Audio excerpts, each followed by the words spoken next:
Good evening, everyone. I am Lisha Dore, and it is my pleasure to welcome you to One-on-One, where we bring to you some of the best minds in Trinidad and Tobago. I am pleased tonight to welcome you to part two of the Farmers Forum. We started this forum maybe about a month ago, and we committed to having a program on agriculture at least once a month. So this is our second installment of the Farmers Forum, and we will be continuing with this on a monthly basis. In this episode, seeing that it is the end of the year, I mean, yes, 2025 just flew just like that. We will be doing a year-end review, and we'll also talk briefly about what are some of the expectations for 2026. Now, notably, we've had a change in government in April of this year, which would have created a new course for the agricultural sector. At the policy level, the government committed nearly $794 million in the 2025-2026 budget, and that money will be spent on agricultural infrastructure, irrigation, land and development, and fisheries. So this is signaling a strong national investment in food security. This session will be led by my co-moderator, the very capable and knowledgeable Donnie Rogers, who is an agripreneur and a consultant in the field of agriculture and also a director in the Agricultural Society of Trinidad and Tobago. He will also be joined by Mr. Marlon Mathura, president of the Gillingham Farming Association, and Marlon has been on this program and doing a very good job of co-leading the agricultural part of this podcast very well. So we are pleased to have Marlon with us again tonight.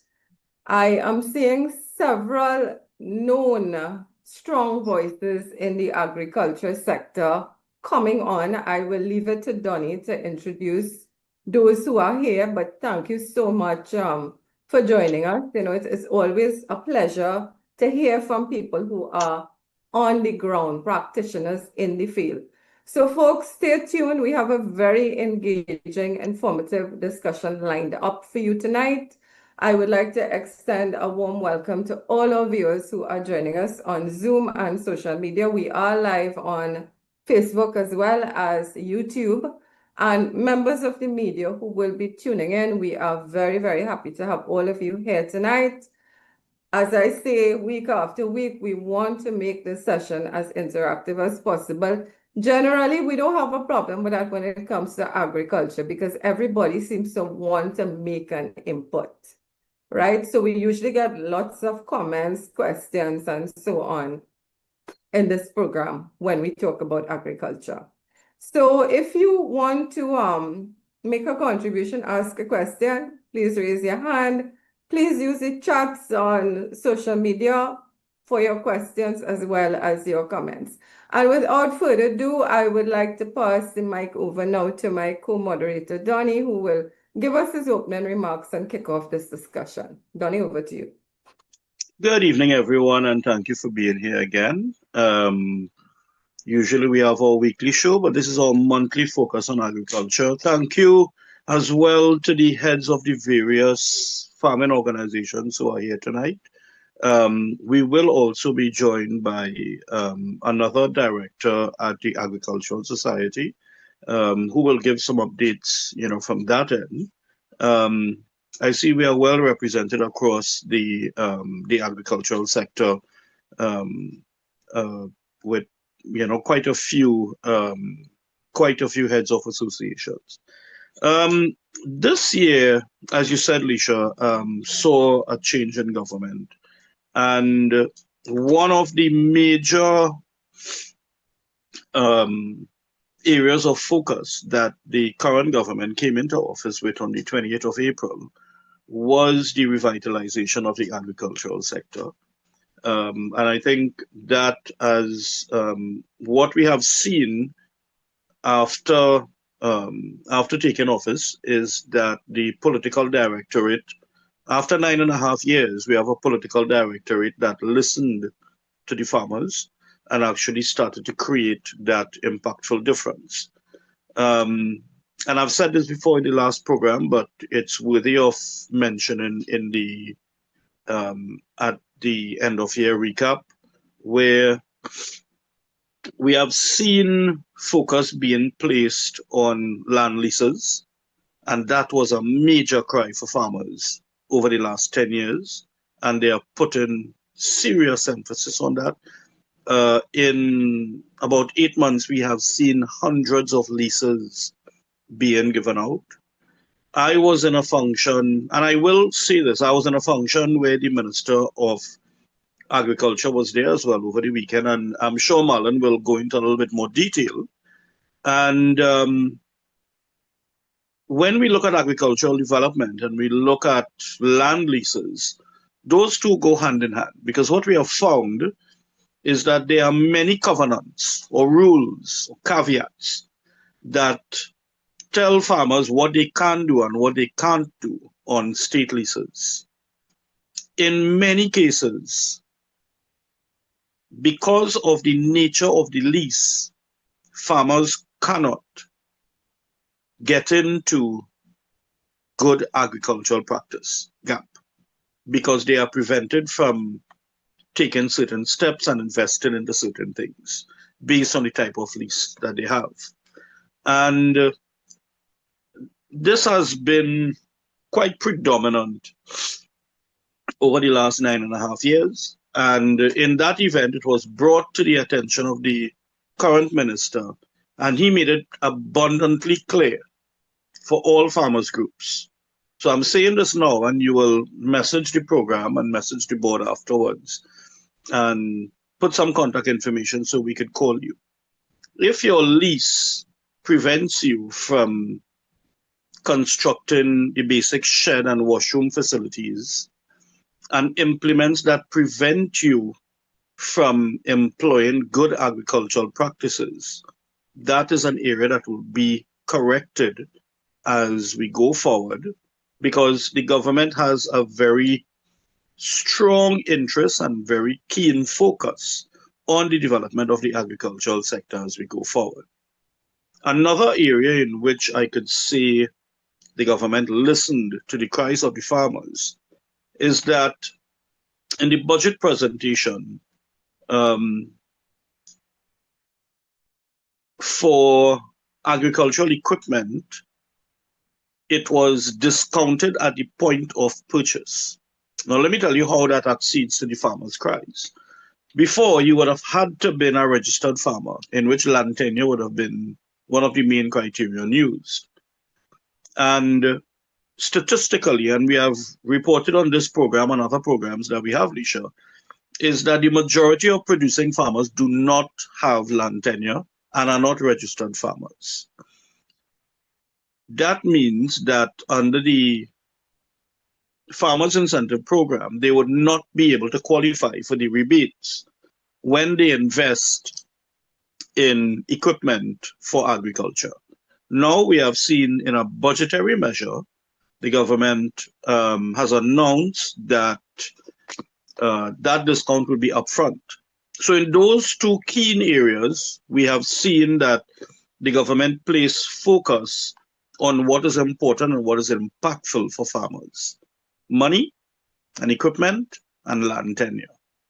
So now, owing to the last 9.5, 10 years or so, there are many issues that needs to be fixed.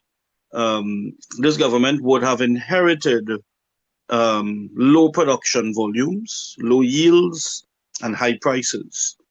I have, and most of the listeners know that I have put out statistics on this program, on the news and newspapers, in which I made it very clear our production volumes are 55% less than pre-COVID levels, and our prices have increased commensurately. That creates an issue where it does not inspire value-added activities. It does not inspire the business of agriculture and the leveraging of what could happen to occur. That also hinges on markets for farmers. If we have stable prices and we have stable output, we will have market. And as we go on in this program, we'll discuss some of the things that were mentioned by the minister about a year to come and what we can expect, and we'll go a little bit more into that.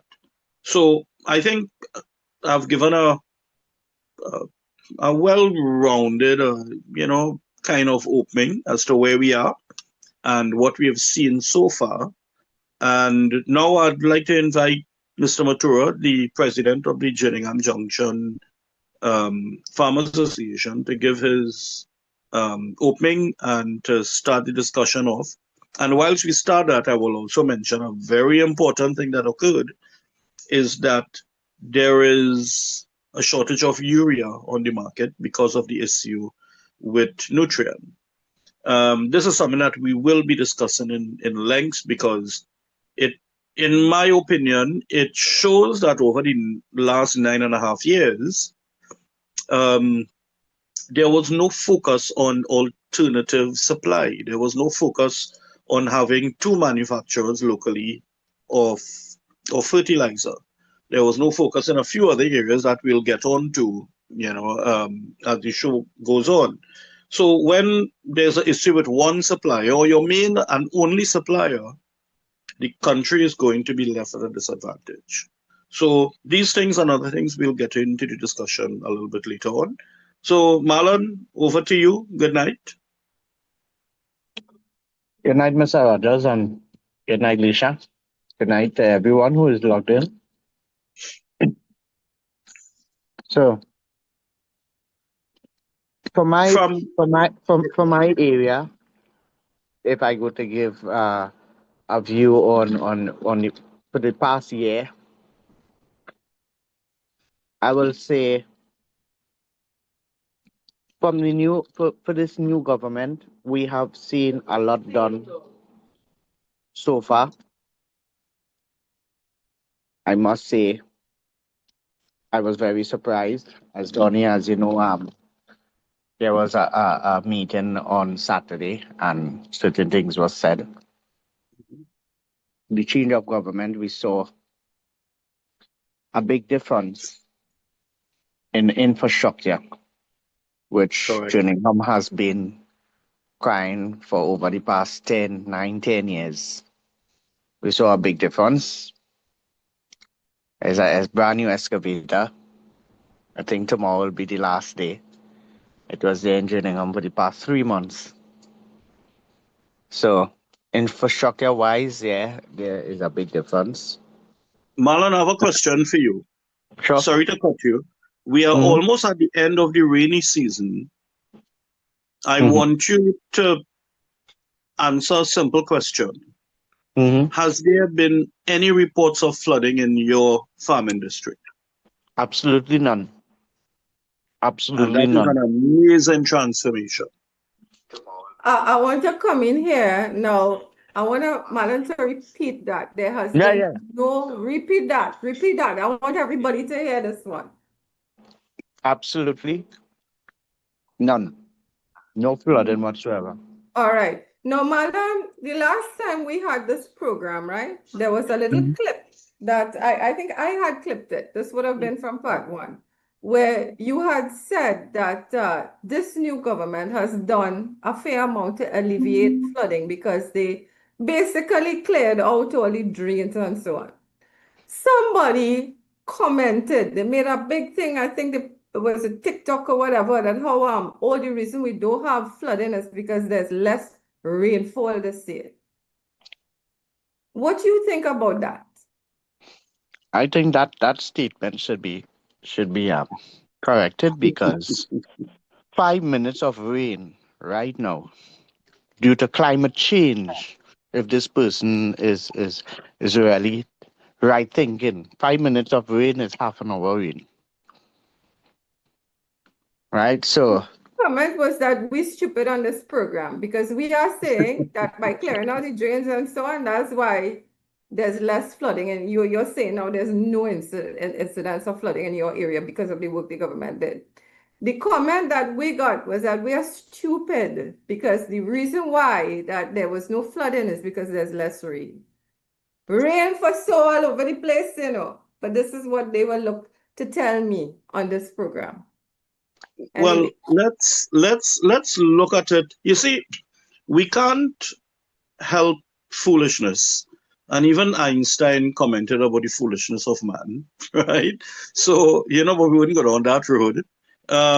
But Marlon, Saturday I made a comment and I referred to one person in your farmers group.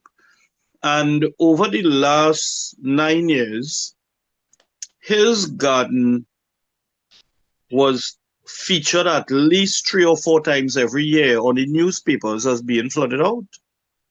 And Correct. and I made a joke about it. I say right now the man going to feel lonely because nobody putting him on news, because there is no flooding with this guy. And this guy has been on news reporting year after year of the losses he has incurred. And because of flooding, and now you are reporting for the entire of the rainy season, there has been no instances of flooding. And we know we could attribute this to the infrastructural works. And when we say infrastructural works, Malan, let's make it very clear.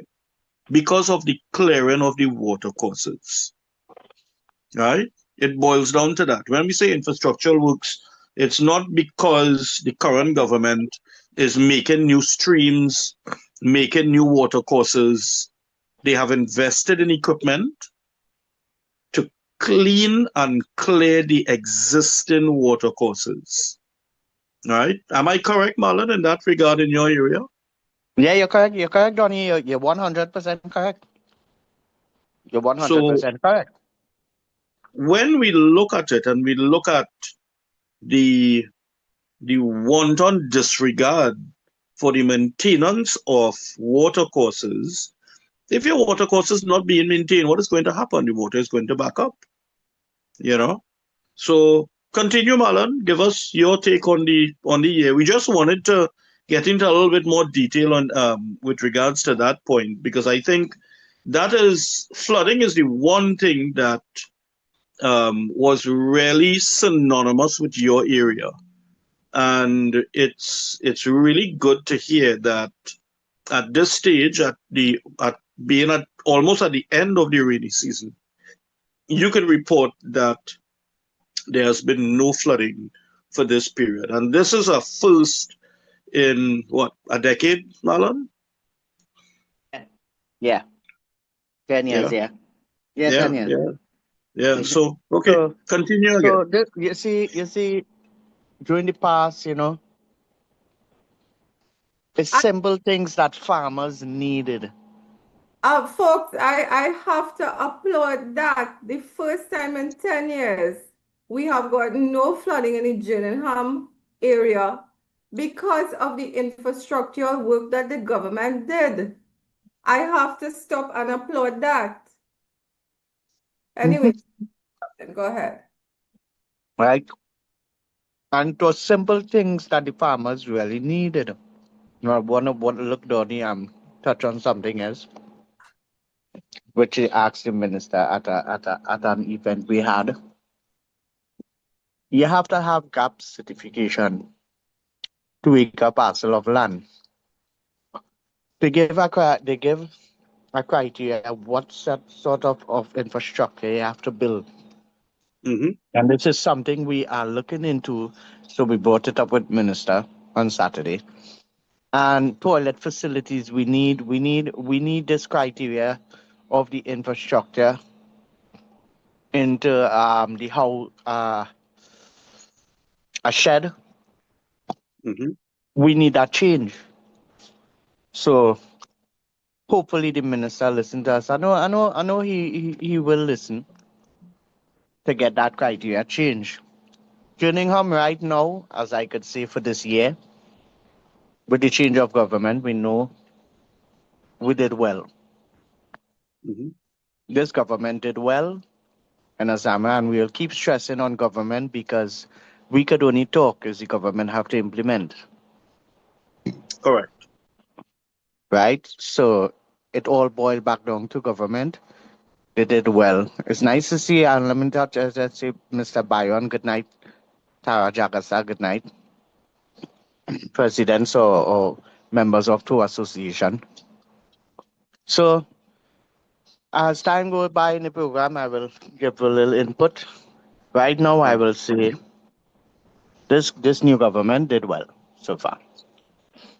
Nice, nice. Is Surin available? Are you here with us still, Surin? Good night, everybody. Good night. Right, good night. So let me introduce the Finance and Administrative Chair of the Agricultural Society. He will give an update into the recent activities of the society and what we were able to do recently. Over to you, Chair. Good night. Thanks for having me. Good night to all your listeners and the persons online. Society. Karen, I Yes. know you are in your car. It's very, very dark though. It's Yeah. in- Yeah. Okay, so I just want, Sorry. okay, so Right. Yeah, sorry about that. much, Still on you. Yeah. I just had to pull over here. That's okay. yeah, that's Yeah, fine. yeah. Yeah. It's better now. Thank you. Thank you. We at the society we had our annual hamper and farmer assistance program. That was on the 27th of November.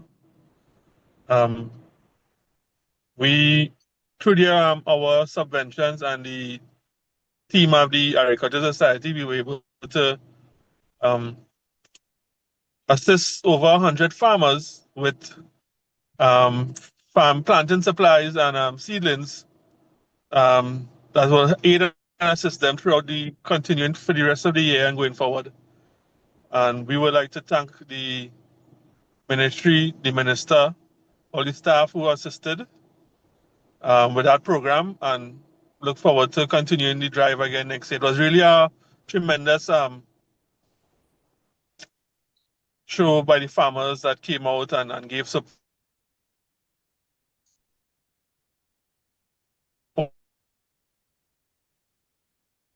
Okay, And were able to receive these package assistance. On a note there, Malan, I heard you talk about the gap certification for the farm, the 2-acre parcels. While they mightn't be able to provide every farm with toilet facilities, they should be able to provide at least 2 facilities on the perimeter, which might ease up or give a um, relief on the restrictions that the EMBD have on the Sheringham farming projects or other farming projects likewise. So they could probably look at that as well. Yeah. Now, Surin, this program, from my knowledge, what I was informed, over 100 farmers received seedlings, and it wasn't a minute amount of seedlings. It was quite a number of trays each farmer received, as well as a hamper. We had over 500 on the day, and over the following 2 weeks, we were able to receive the rest of the seedlings and distribute to other farmers. Right. And they also received a hamper with regards to the starter chemicals that you would need for transplant and care up to the growth phase. Now, that alleviates a lot of cost for farmers. And we have to understand why this initiative is important, because we have come out from a relative almost a decade of low income, low productivity, low growth. And in order to ensure that we have increased production in the year to come, this action by the Agricultural Society was able to put in over 100 farmers' farms what they needed to get started, and not just give them seedlings and say go and plant, but give them seedlings, give them additives, at least for the first phase, so that they could really get on their feet. And this was able to be achieved because we had releases of subventions. Yeah, right? of course. And for many years before, the release of subventions to aid farmers have been the issue. And what I could say is that, as I told you guys on the day, when the ASTT get releases to do these things for farmers, you really see the impact as to what it could do. So I think from that, we have to congratulate the Minister and the Permanent Secretary for ensuring that the Agricultural Society received its releases for this program that was able to positively impact over 100 farmers to get started in production. That I think is very important to mention. Yeah, I did say I would thank the ministry and the staff. Yes. Yeah. The minister and the permanent secretary as well. Right. So thank you for that, FNHA. Is there anything else you'd like to touch on? I'll just thanks for the opportunity and I'll continue to look on to the program. Okay. Cool. Thank you. Have a good night, FNHA. Good. Thanks. I want to say thanks, and I also want to say thanks to Marlon, who shared some very positive things that are being done in the agricultural sector. Donnie and the rest of the panel that is here. I want to ask you all a question. Now, people will say, oh, this is a UNC program, although I'm wearing red, it's the Christmas season. Right? I just came from a Christmas function, I'm wearing red. And how would we deal with that then? To say, well, we're on here talking about all these positive things because this is a UNC program, we support the UNC. Well, you see, we are being factual. This is what it boils down to. We are being factual. We are not twisting and turning the truth. The ASTT received money that, and let me be plain about it, we received funds that we didn't receive before, right? In the first 7 months of coming into government, the ASTT received allocation to do what is needed for the farmers. And that is how the ASTT was able to come out there and get the job done. That is factual. There is evidence to show that. In Jerningham Junction, the evidence is the new excavators that were procured from the equipment division of the ministry and put to work immediately after the government change to do a simple thing, just to clean water courses. And the evidence no hard maths, no twisting and turning. It was not reinventing the wheel. And to use the equipment that they had, sit down there idle. Exactly. So, and the evidence that came out from the units being deployed is, as the president of the association said, in the rainy season for the first time in a decade, there was no flooding in the Jerningham Junction Farming Association. And I wonder, and I know the farmer that you're talking about. Yeah. I'm sure that he is very, very happy about that situation. He is very happy. Happy. Yeah. So, as we move on, I believe we still have Mr. Sinanan. Are you still with us? Byron, if you can hear us, feel free to unmute. Also, if you would like to put on your camera, feel free. Good night. Hey, good night. So let me introduce this guy. This guy is the president of the Akono Farmers Group, one of the most beautiful areas you could ever go to in the country, in my opinion. And these guys have a togetherness that is beyond, man. So if I could just get a brief overview from you with regards to the year, how it has been, and over to you. Good night, everyone. The year has been, I'll say it was good. We have a lot of snow still, so the planting for me has stopped with the short crop. So I'm more pushing the long-term crop now. But right, the rest of gardeners to the back, they didn't get severe damages from the snow. We have a lot of rain right now. Yeah. Understand? But fair to find, you know. But as I say, there's a lot we can still do, you know. But I see this government taking a different approach, and they really are, in terms of the leases and everything, you know. I know they're newly appointed, so we have to give them a little time because it's 9 to 10 years are just nothing doing, you know. So there's a lot of ground for them to cover. Yeah. We just can't be down the throat and just we want this and we want that. We gotta give them a little breathing space and let's see what they will do. So far, yes, by me, you know, Donnie, you know, I've always been hammering at them for to get a little community center, a play field, you know. The process has started. I don't know if you notice, if you know that the process has Oh, started serious? already. They cleared the Nice. land, everything, and you know I wanted that community center so we could do proper training for the gardeners also. You know, so Right. that's one Wonderful, main man. part. Yeah. And you know, Felicia said something that you know is a UNC program. Yes, it have UNC members. There's a UNC program. Whatever you could call it what you want, done.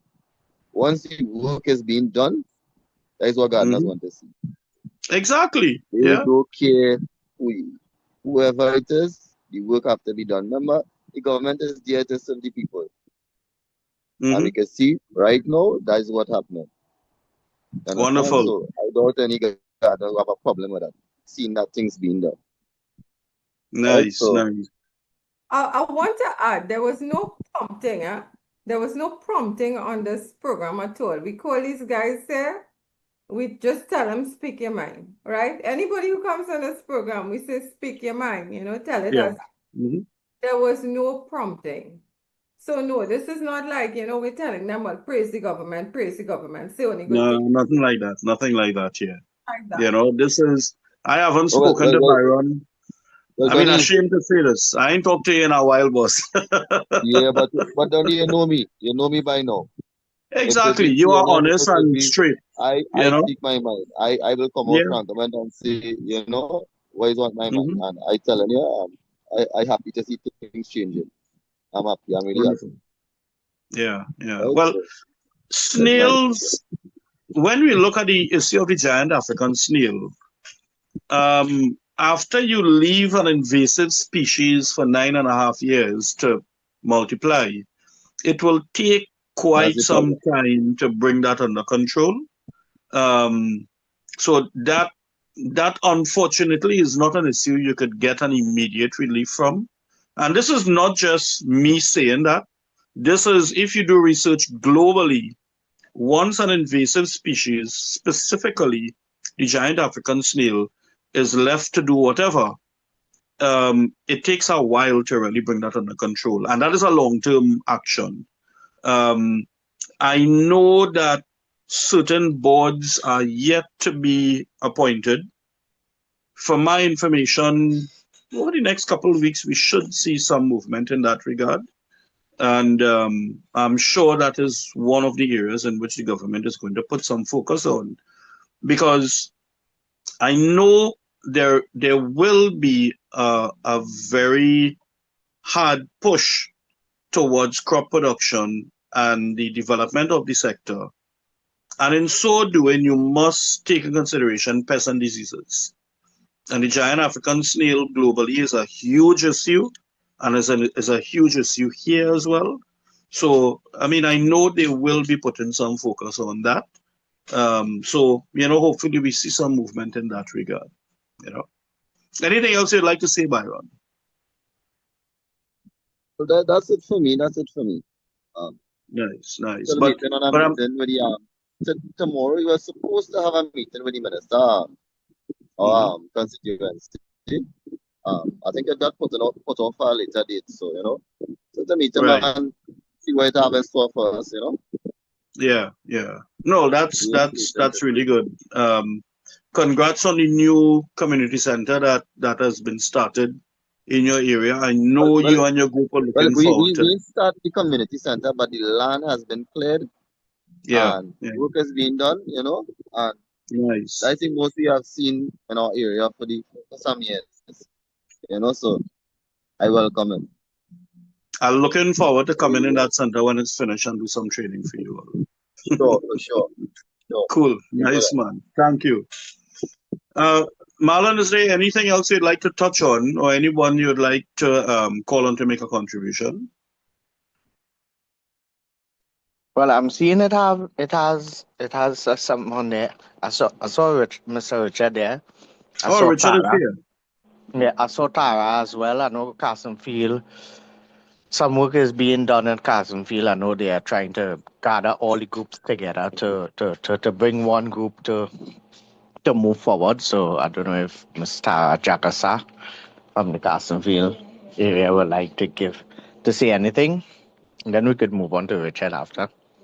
Tara, would Tara, you good like to night. say something tonight? Tara, you could feel free to unmute if you'd like to start up your camera.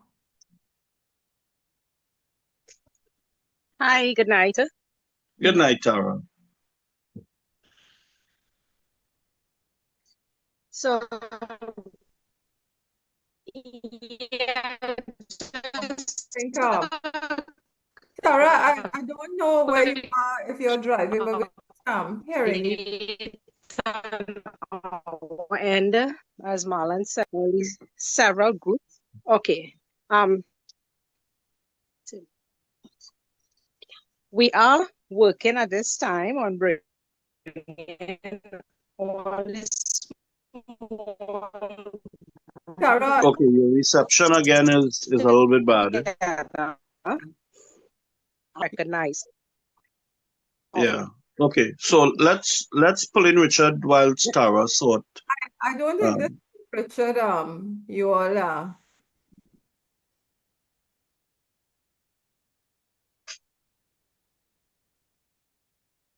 I don't believe this is the Richard you all think. Oh, okay, okay. Yes. Right. So, well, let's go on to expectations now for the new year. And Johnny, if I may, I'm seeing some sure. questions being asked about urea plants. So I don't know Right. if into the program you want to talk about that. Sure, sure. What is the question? Well, the question here is, do we have urea plants making and exporting urea, right? But I know in your opening remarks, you spoke about the urea shortage that we are experiencing. Yeah. I don't know if you want to address that before. Well, okay. So we have the shutdown of the plant that occurred, I believe, last month, and that has created a shortage of urea on the market.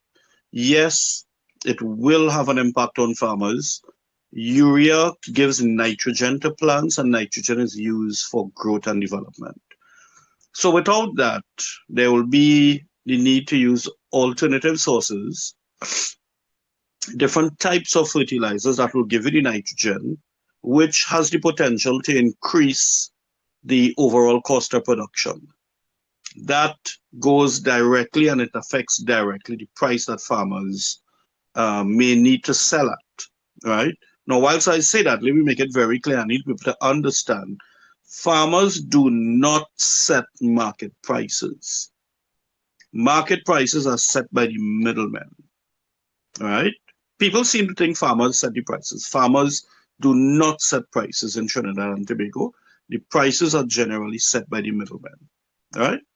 So we may have a farmer who may want to be ethical with regards to the pricing, but that pricing structure may not necessarily reach the customer.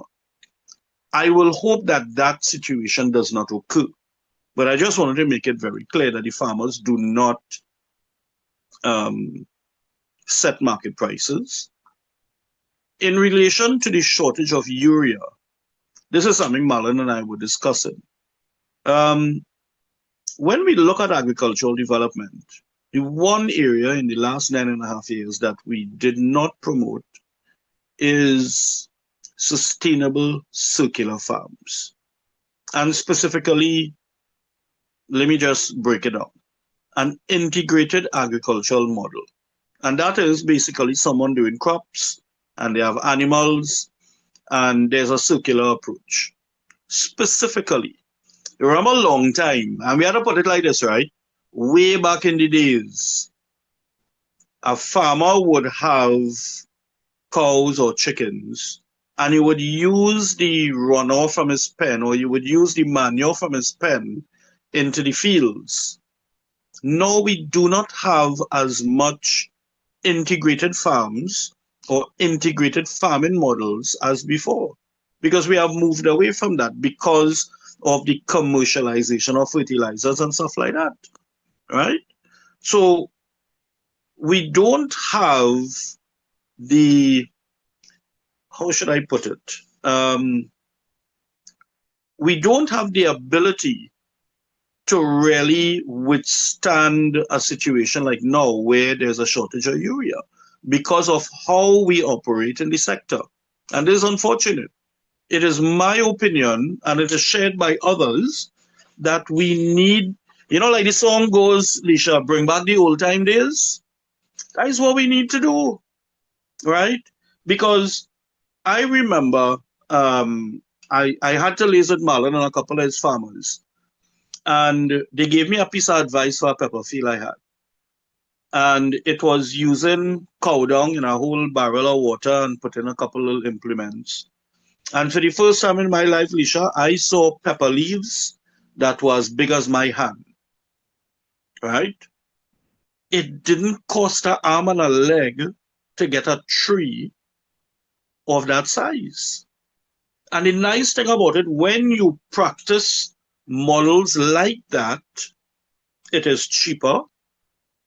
It relies on less commercial fertilizers, less chemicals, and your end product is of a higher quality and is of a safer quality, right?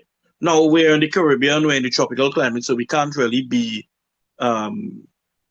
organic, but we could be as close to organic as possible. And that could be achieved by looking at natural sources of fertilizers. So I believe that in going forward, the current situation should be a learning curve for our country, and it should be a learning curve for the planners at the ministry. We need to look at the rollout of the development of the sector in a way in which we have integrated agricultural models where farmers basically generate their own fertilizers. And that will be my take on it. Everything is a learning experience, right? If we look at it from a strategic point of view. Yes, we are in a situation because we had a singular source of locally made urea. That is not the case anymore. And what do? When we look at a sustainable approach, having our next commercial manufacturer, who will now be the only manufacturer, is not necessarily a sustainable approach. A sustainable approach would be, from a policy perspective, to promote integrated agricultural models, where basically a farm generates its own urea, nitrogen, what have you, and you have cleaner and more natural sources of fertilization for your plants. I know Marlon, in discussion with Marlon sometime about this, he had shared the same views. So would you like to share your view on this topic, Marlon? Okay, so Donnie, when the news broke out, I mean the media called me and asked me what's my opinion on the urea. Mm-hmm. Now I always every month I just have my monthly meeting and we have discussion. 90% of the farmers in Jerningham do not use urea. We use Cal Nitro. Right. Right? We use Cal Nitro. No, urea is for growth, right? Faster growth, right? Mm-hmm.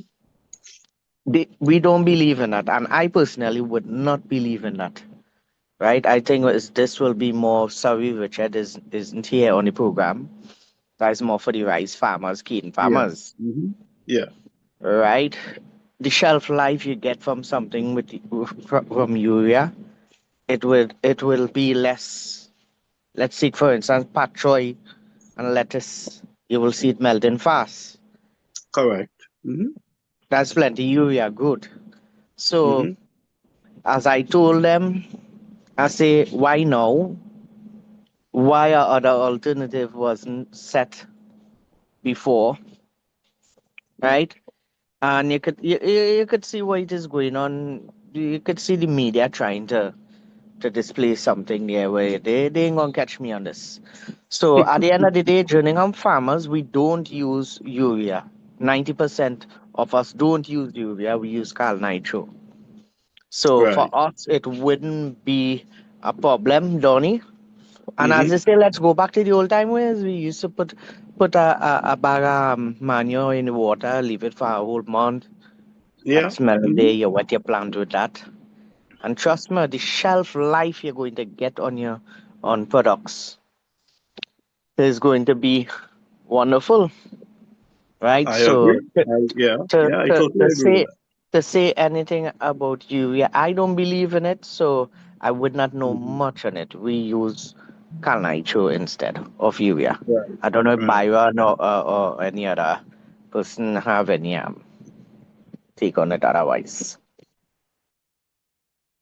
Now, we are aware that for certain farmers you need the urea, such as rice and dashing production, in which we do have a relatively strong export presence for the callaloo bush to the US. So, but even with those products, if we were to adopt an integrated model where you could use more natural forms of fertilizer, it would work better, you know. Um, Marlon, have you ever come on my farm and cut dashing baji in a drain I had? No, no, no, no. But I saw it. Oh, It looked right, right. healthy. That was the runoff drain, from the farm. And I mean, honestly, it's probably the best dashing baji that you could have once it's Mr. naturally Mr. Rogers, fertilized.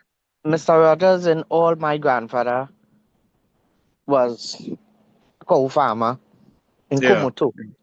And in every cow pen, pig pen close by, next thing you're going to see close to it, planted in the ground is dashing. Yeah, exactly. Exactly. So I will say that in order to go forward, let us use nutrient as a learning curve, and let us, via policy, promote integrated agricultural models. That would be my take on the issue with urea. Lisha, Marlon has come out and said that his farming group is not really reliant on urea. They use other types of fertilizers. So it hinges on the impact, which may not be as bad as what is being promoted. Do we have any more questions, Lisha?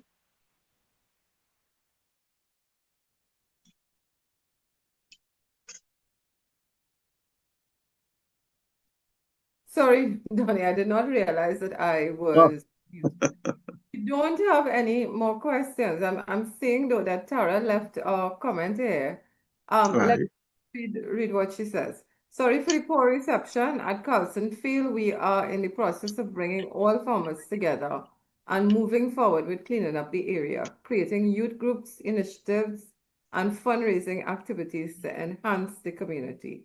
We have had improved service from PLS, positive comments from ministries and better over the counter services from our district county office. We have paused for a bit due to year-end business closures, and we propose to continue in mid-January. Thanks for having me and allowing us to share. So again, all great news, huh? Great news. Yeah. So I think when we look at it going forward, where we need to place focus, I think we need to put focus this year on, 2026, on production, increased production, and market access for farmers. Market access meaning for resale, and more so, in my opinion, I would really like to push um, contract farming as a viable option for farmers. Specifically, contract farming will actually give farmers steady and stable incomes where they could be more financially viable. So I know that the government have some plans for next year where they are looking at the expansion of market opportunities for farmers. And I'm sure that with the new NAMDEVCO board that is coming in and the board of the ADB, we're going to see some new initiatives coming on that will assist the farmers with regards to markets and financial products. Marlon, do you have anything to add to that? Donnie, it's so out of coincidence. 5 minutes before you called me for the reminder of the program, someone called me and said, Marlon, I was at the entrepreneur program today. I think that was at the Indian High Commission. Yeah. And she said, Marlon, I spoke to assistant CEO of PriceMart, and they wants to buy directly from the farmers to cut off the middlemen. I say, okay, great. Now, Lisha, I don't know if Donnie told you. So I try to get a linkage with all the presidents of the farming groups together as one. Right? There's 14 groups so far and together. And they tend to, anytime we have anything, any event, anything, we gather up everyone together, and these people from the private sector comes in and they have a little meeting with us to share, well, what could they offer. The farmers know what they could offer, is what is being given to the farmers. So that program, they want to come and talk to the farmers, the farming areas, the farmers, the presidents. They want to start that next year. Right.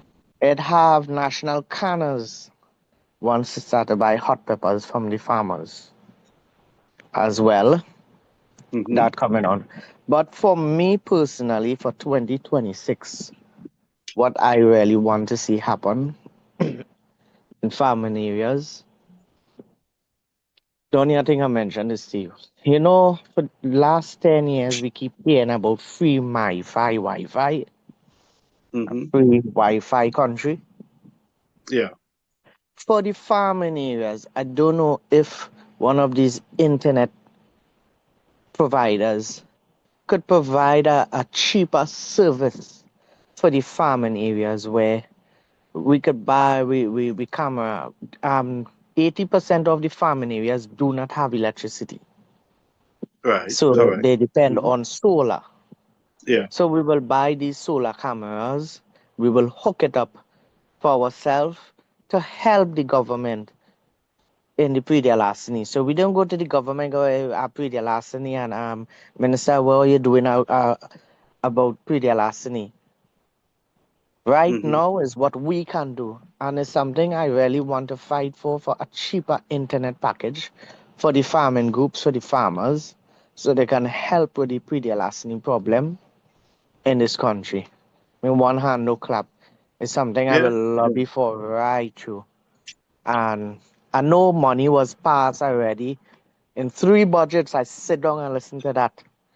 Certain areas will have free Wi-Fi, and they're looking by 2026, the whole of Trinidad and Tobago will have free Wi-Fi, here is where it would have come in Yeah. and helped. So this is one thing I am looking forward to for 2026, the internet service and marketing. Marketing is there, Donny, Mr. Rogers. Call me But Donny. something about marketing and the commitment by the buyer Mm-hmm. and the supplier does lose its course along the way. Trust. And it's something we have to look at where proper negotiation have to be taken place. Farmers could make money. Mm-hmm. And then Well, again, I does always say farmers is the big enemy to it. farmers can be their own worst enemies as Yeah, well, yeah. because there's a certain level of ethics that is expected when you are supplying places like PriceMart and supermarkets and food processors. They will offer you a guaranteed market and give you a guaranteed price. That price would enable the farmer to have a steady and good income, and it would afford them to resell at an affordable price and make a proper margin. But what we usually find, what has happened, is when prices low, the farmers run to sell the supermarket, and when prices high, they go on the outside to try to get a high price.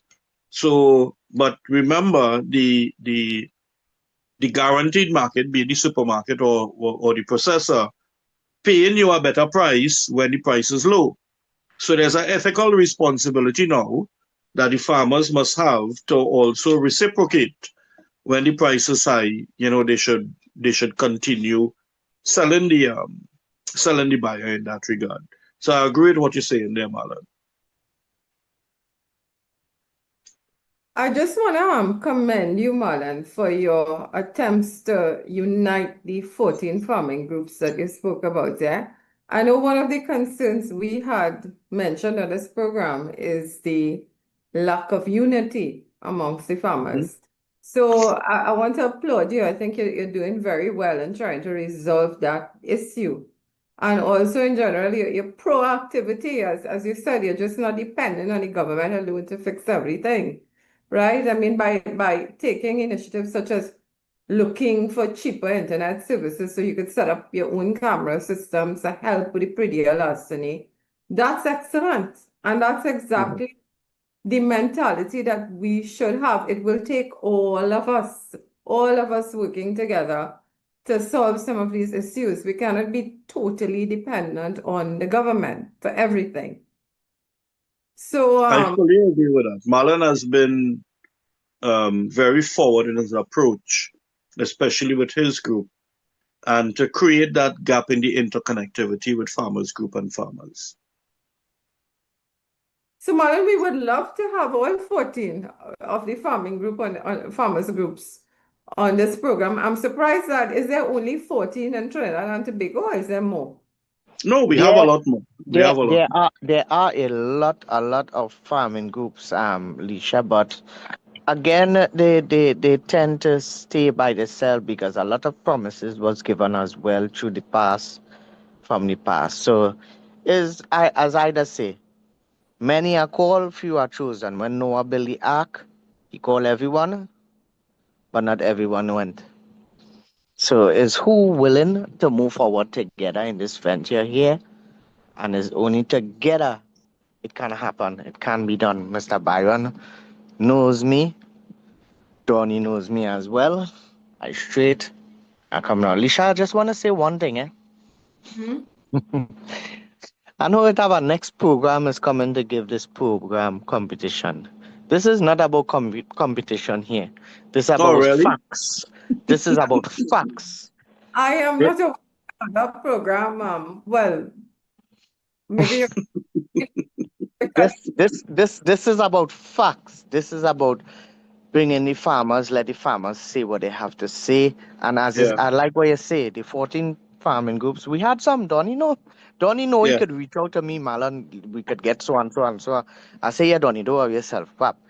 2 of them spoke tonight. Yeah. We had 5 of them last session.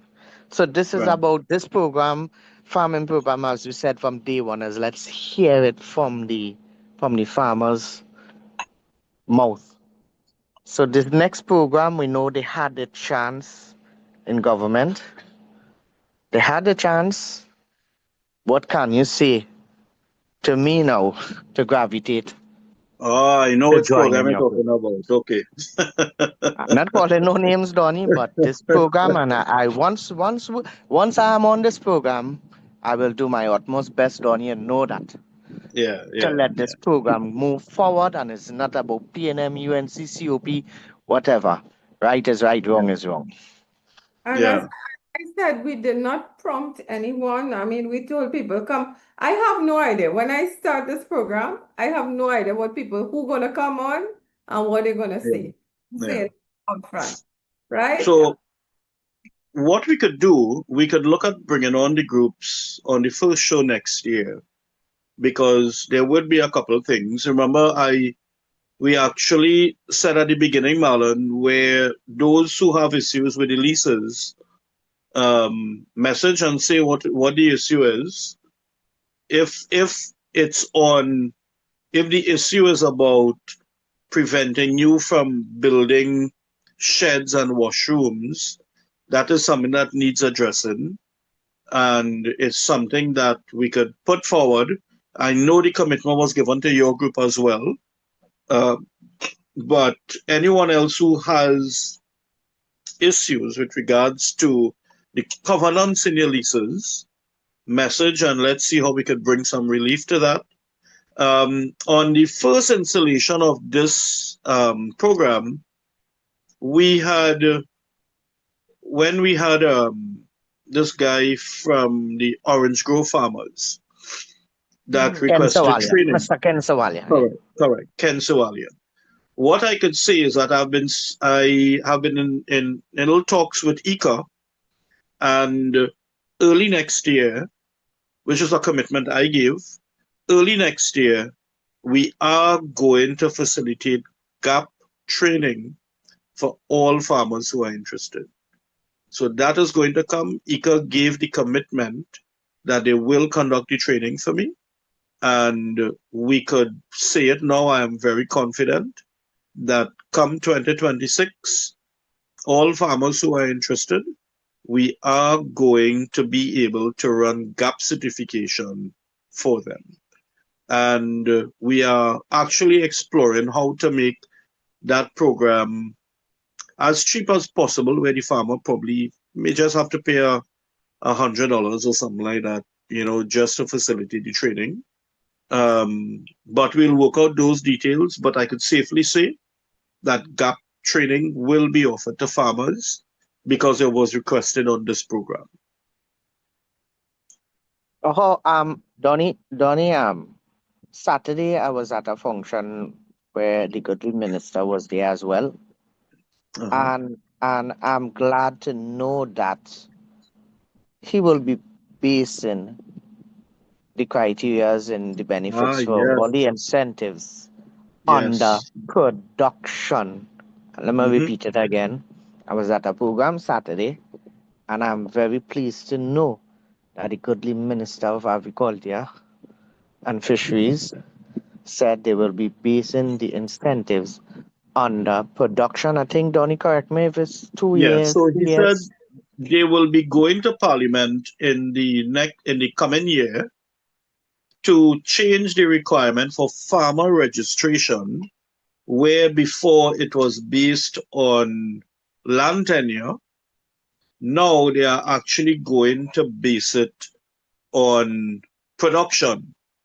Now, as I said in the beginning of this program, we are factual, right? Last year, in a program that we had, if you could remember, Marlon,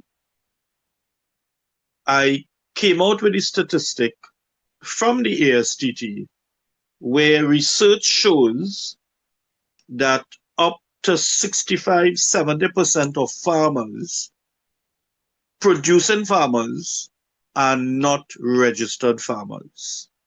And we have been speaking about that.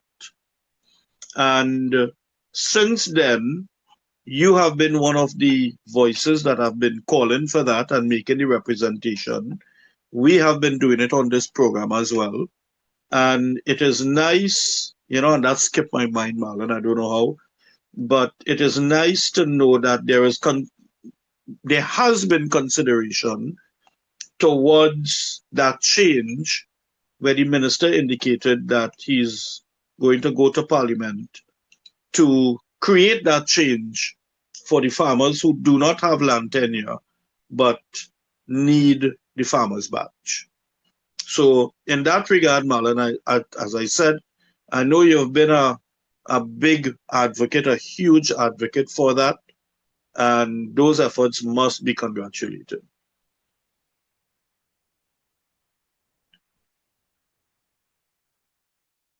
Are you there, Marlon?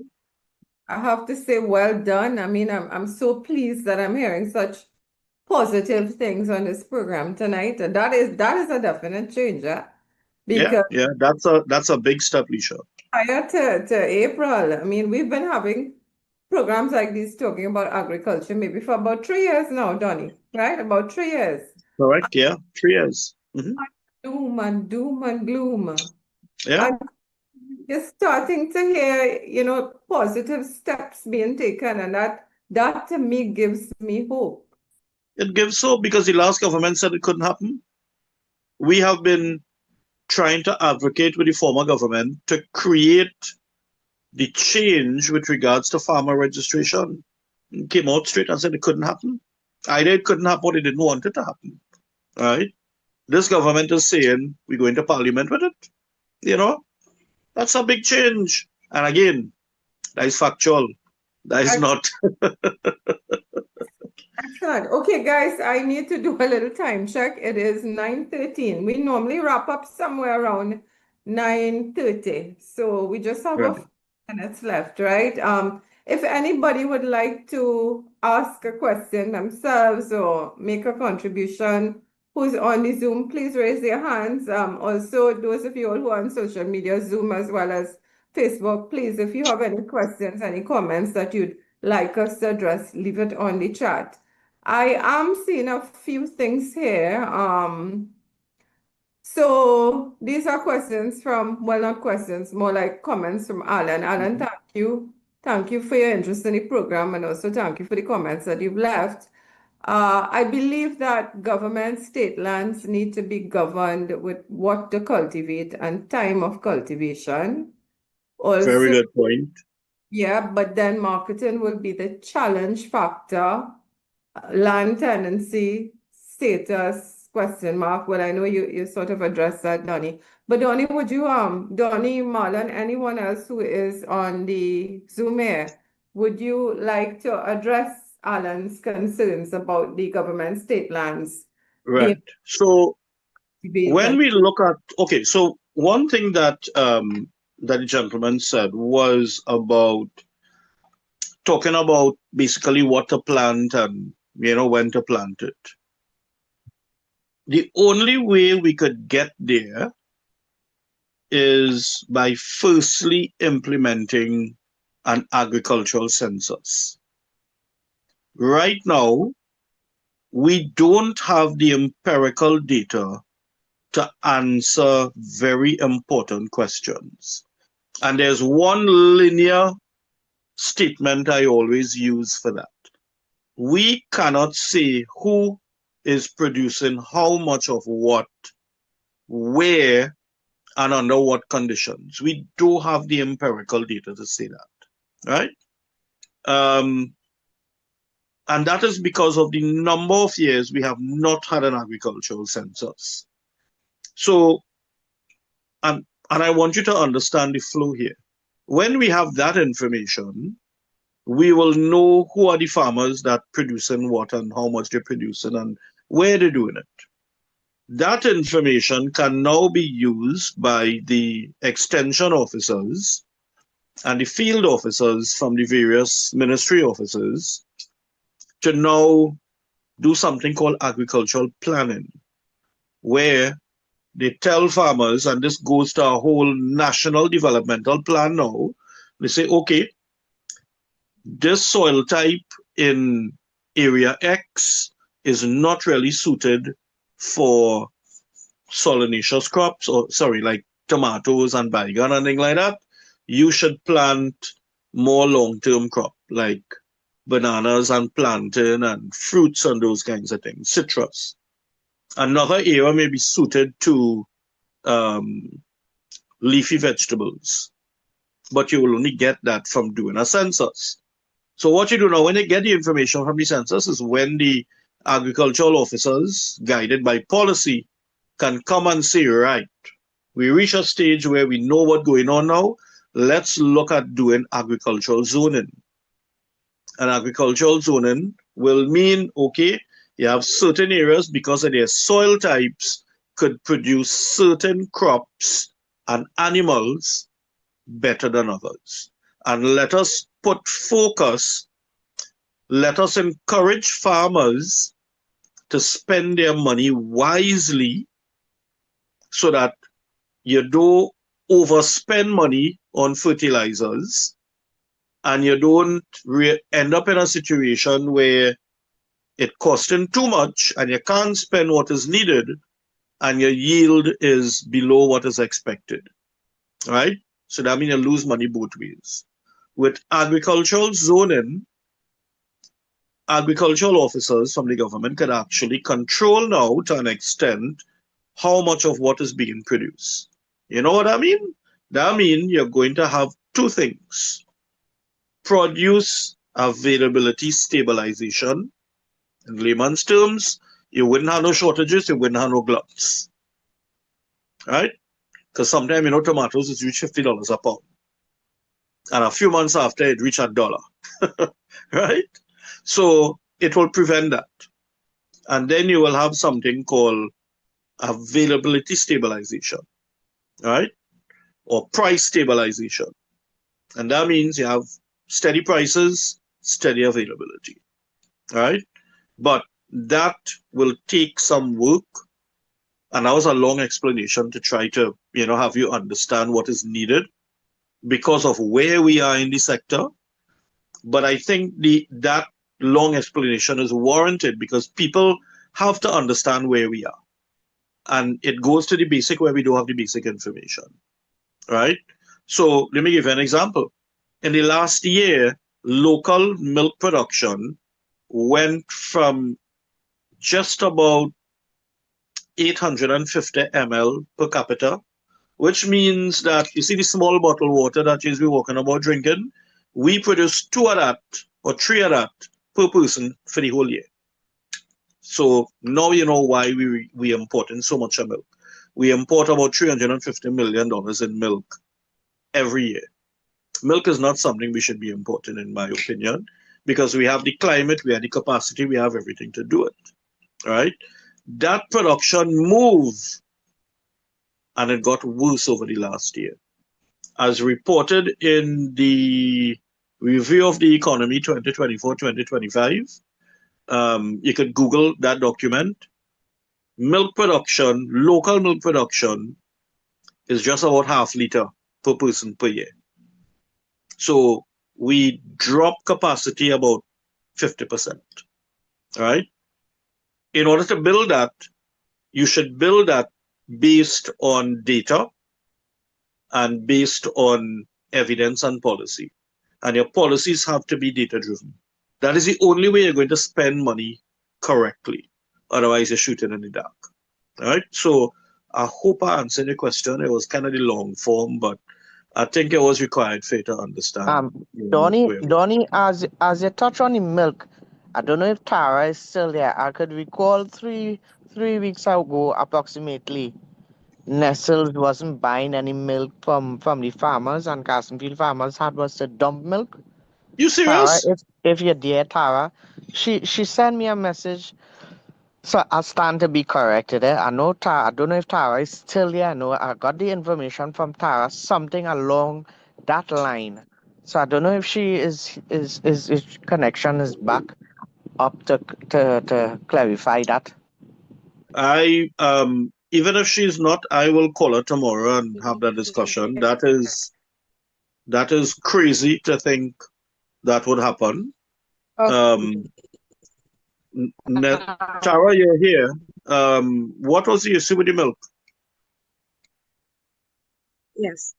The issue was that there was a shortage of water at the station, at the milk station. And because there's no water to flush the whole in tank or the system. So Nestle has some sort of requirements where they were asking the farmers to purchase tanks or purchase a tank of water.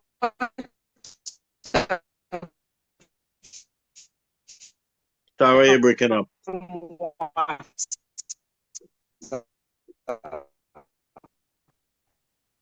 Tara, message what you have to say. You're breaking up, and I think this is very highly important. This is news to me. I didn't. Accommodate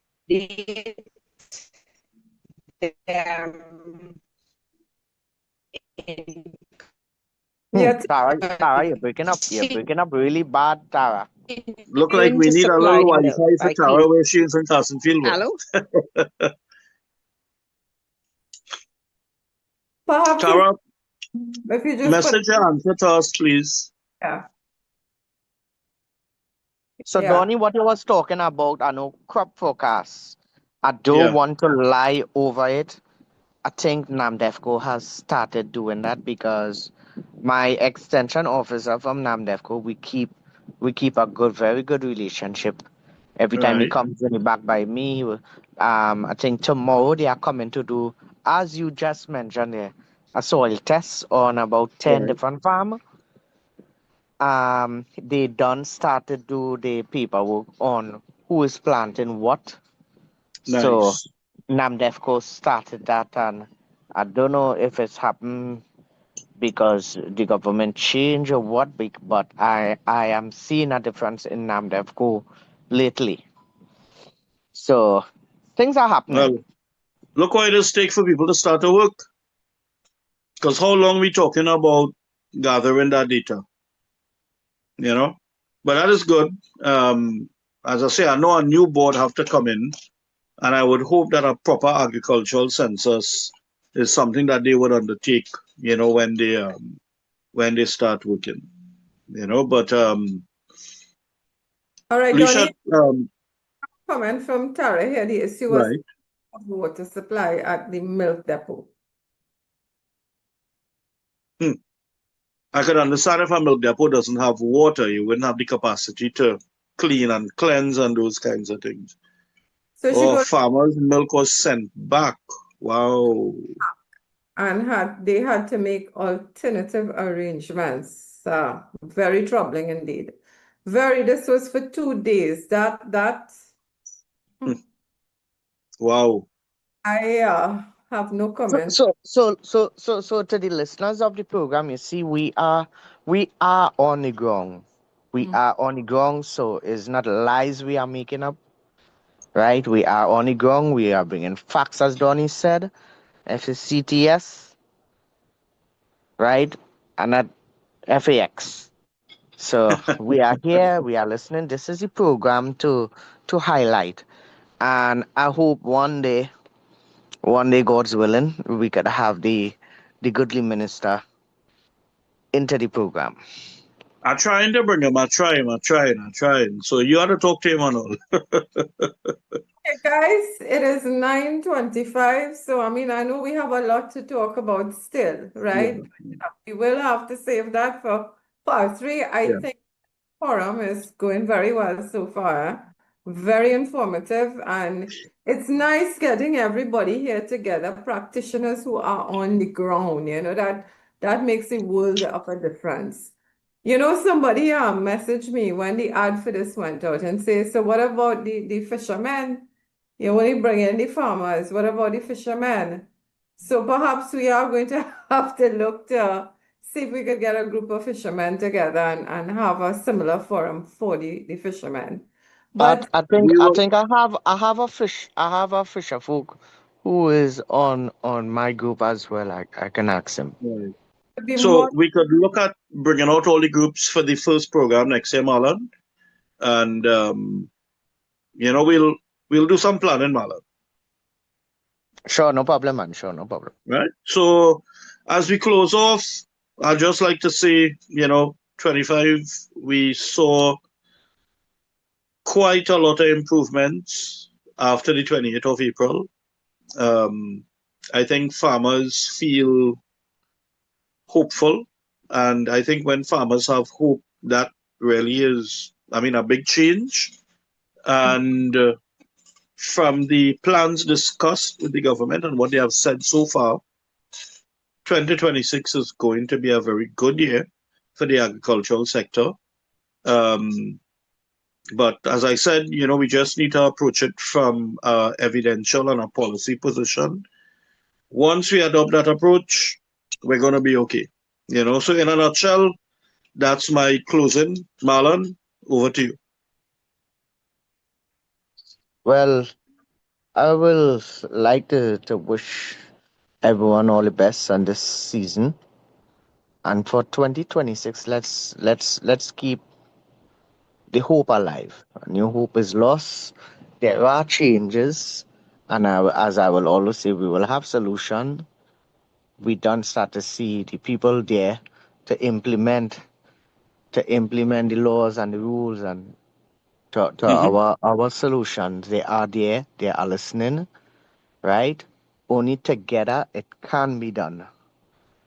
Right? And it's not about me. It's about we, Donnie. I'll keep on saying that.